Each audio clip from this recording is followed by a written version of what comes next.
criminals born? Or are they formed? Mindhunter is by David Fincher, and it's about a fictionalized account of the two FBI agents who stumbled across the idea of profiling serial killers. You know, there's a lot more like me. Do you think so? The series starts with them discovering that these men that have been incarcerated might actually have a little bit more information that they can glean and start using them as case studies so that they can find other killers. We're talking to serial killers. Serial killers. New terminology. What people won't do to each other, there's nothing people won't do. How can we help?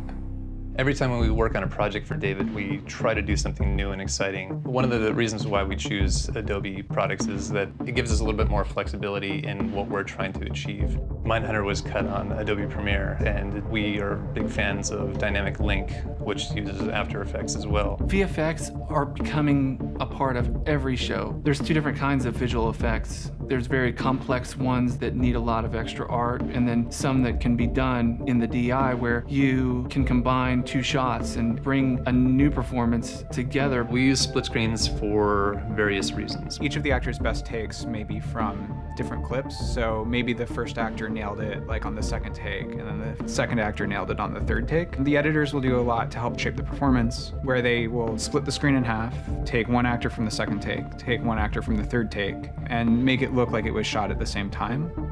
Your job as an editor is to make dialogue drama. I'm doing all of that in Premiere Pro, and I'm doing it easier than I do it with other systems.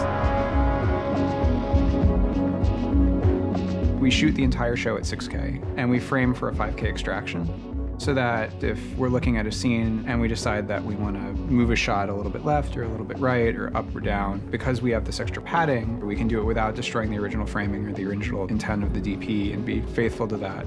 We're not just editing shots together anymore. We're editing pixel by pixel. There are so many little retouches we do and ways that we work on the footage, including stabilization, that we start trying to do as soon as we can in the process. The ease with which I can operate between Premiere and After Effects is really great for that. It saves me a ton of time every day. After Effects is a pretty fluid and quick-moving program. It allows me to work on many different similar shots at the same time and go back and forth between them, which is important. We do a lot of visual effects in-house, and one of the best parts about this particular team is we have a compositor that's going to do our final shots right down the hall. It is helpful for all of us to be using Adobe products because we're kind of speaking the same language. One of the editors can come and look at what I'm doing, and there's a familiarity as opposed to if I was using another compositing software. It's a unique and quick-moving workflow.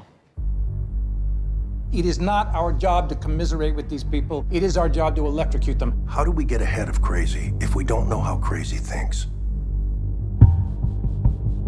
We're in this new golden age of episodic television. Editorial becomes more interesting when you've got more control and you've got the best tools. Working with David Fincher is really great because particularly here, there's a really high level of work that was expected. It's really exciting being able to work and learn from such creative, intelligent people. I feel like every day coming to work is a masterclass in filmmaking. I always feel like I'm working about 5 years ahead of the rest of Hollywood when I'm here.